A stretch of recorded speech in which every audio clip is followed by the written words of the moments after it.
to show you today how I made the elephant's trunk and the stripes on the tiger.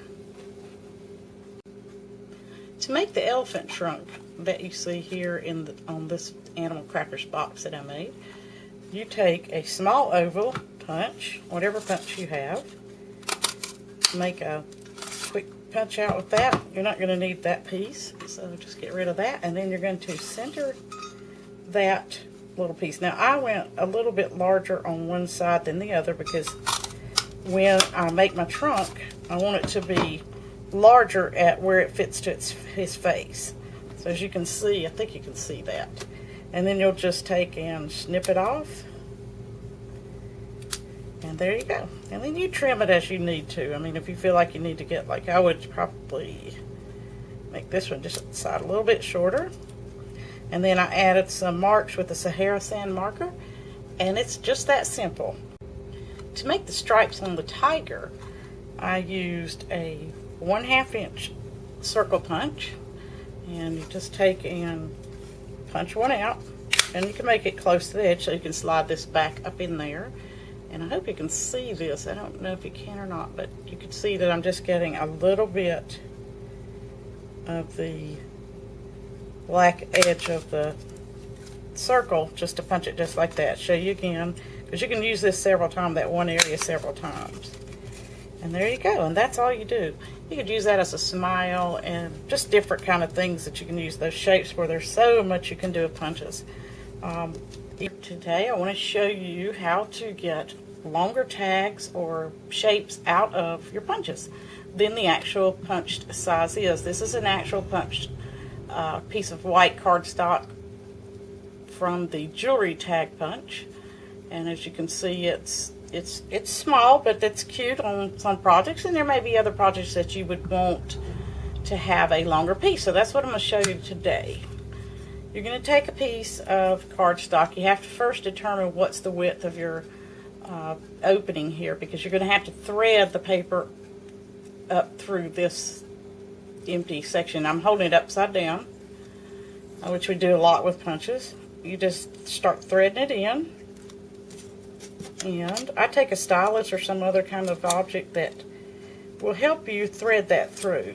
And there you go.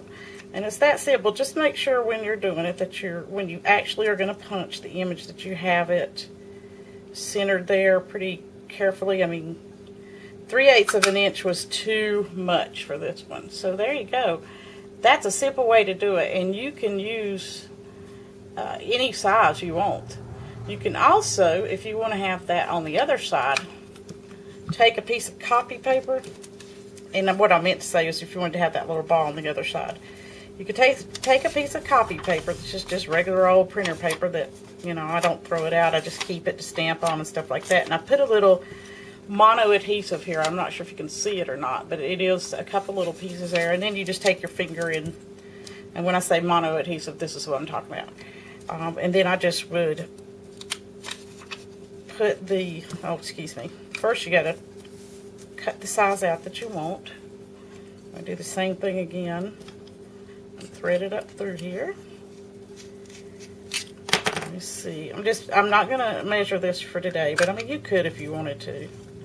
Now, because this is too small for me to get back through here, what I'm going to do is put it on this paper so that'll hold it. I'm not going to press it down really, you know, too hard, because you don't want to have an issue with that. And then you can just take your scissors and trim your printer piece paper down. And it doesn't matter how, just so it fits in there. But you want to leave a piece on the end that you can hold while you're threading this through. So, now this is the boring part, sorry. Okay, so we got it through like that. Now I'm going to take the end that I've already punched, I'm going to start feeding that through here so that I'll get it on the other end. Okay, let's see if I can get this. It's difficult to hold it and be sure what you're doing. Oops. Let's see, I can thread that through, and then just like I said, you want to make sure that this is even through here. Take that piece off, and there you go. You've got a shape there with the jewelry punch end on both ends. It's just another way, as many uses as you can get out of your punches, the better. You can also use your tag punches this way. I've got the old style tag punches. This one is the small one, and it is 1 3/16 inches. This is the larger one, and you would cut your width at 1 3/8 inches. So I've got a strip here already cut, and it's so much easier to thread this one through because you got such a large opening. You just use your finger. You don't really have to do that. So just make sure it's lined up. Punch it out. There you go.